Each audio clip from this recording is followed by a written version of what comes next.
ओम हे श्रेष्ठ आत्मिक पूज्यजनों, अगर मैं आपसे कहता हूँ कि इस सृष्टि में जब से ये सृष्टि आरंभ हुई है लगभग 1 अरब 95 करोड़ साल 58 लाख 85 हजार 125 वर्ष से एक ऐसे परिवार बताए इस सृष्टि में जिसमें पितामह की भी और उसके अंशज वंशज पोते की भी सबसे दुखदाई कष्टकारी मृत्यु हुई हो। वो मृत्यु फूलों के ब्रह्म कमल के ऊपर नहीं अथवा रोज बेड पे नहीं है, फ्लावर बेड पे नहीं हुई, सबसे दुखदाई हुई ना, तो आपको सोचने पर विवश कर देगा।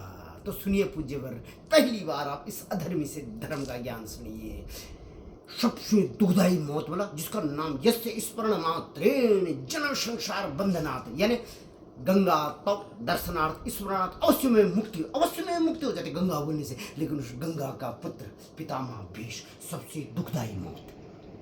इच्छा मृत्यु को वरदान था, वो फूलों के ऊपर भी मृत्यु का व्रण कर सकते थे, मृत्यु करने का, लेकिन वो किसके ऊपर गए? बाणों के शय पर। और उनका पड़पोता जिसका मामा वो लक्ष्मीपति नारायण वैकुंठेश्वर श्री कृष्ण, वो कहीं भी अपने पोते की क्या कर देता, चिरंजीवी आयुष्मान बनाता, जिसने अपने गुरुपुत्र को ही क्या किया, गुरुपुत्र को वैकुंठ से लेके आया, काल के गाल से वापस लेके आया, मरे हुए बच्चों को लेके आए, वो अपने भांजी की भी रक्षा करता था। लेकिन वो लक्ष्मीपति नारायण भी अपने पोते की अपने भांजे की रक्षा नहीं कर पाया और सबसे दुखदायी मौत मिली पितामह भीष्म और उनके पड़पोते श्री कृष्ण के भांजे, जिनका मंगलाचरण सारी का किसने पढ़ा? भगवान विष्णु का अंश अवतार कौन थे? वेद व्यास जी ने। जिनके फेरे किसने पढ़े? वेद व्यास जी ने। सुनिए पूज्य, और किसके सम्मुख? श्री कृष्ण के। और 1 साल के अंदर उसकी पत्नी विधवा हो गई। किसकी? अभिमन्यु की पत्नी उत्तरा। वो भी अपने भांजे का प्रारब्ध से अटल ब्रह्मलेख नहीं मिटा पाए।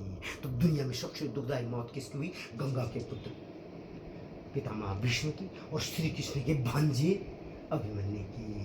तब परिस्थिति का आशय पता क्या, और आपके लिए ज्ञान क्या है कि आपका प्रारब्ध से, चाहे आप गंगा के पुत्र है, चाहे भगवान विष्णु या आपका आप रूप बदल कर राम के रूप में, जो आपका प्रारब्ध वो आपको भोगना पड़ता है। तो ध्यान रखिए पूज्य, जब भी आप कोई कर्म करते हैं उससे आपका प्रारब्ध बनता है। सोच समझ करके नहीं, इस ढोंगी, इस पाखंडी, इस अधर्मी बामण के जैसे ना कर दे, क्योंकि अगर वो आपने नहीं भोगा ना तो आपके पुत्र भोगेगा, पौत्र भोगेगा, वो भी नहीं होगा तो पड़ा पौत्र भोगेगा। लेकिन अवश्य में भुक्तभ्यम कर्तव्य शुभ कर्म फलम ना भुक्तम क्षीयते कर्म कल्प कोटि सतैरपि, यानी करोड़ों जन्मों के बाद भी आपको भुगना पड़ता है। इसलिए सोच समझ करके करे। और जहाँ तक मेरा है पूज्य, हमने पाखंडी बोला ना मैंने अपने लिए, पा मैंने होता है पालन करना, पालन करने वाला वो मेरे श्री हरि है वैकुंठेश्वर। मैं उसके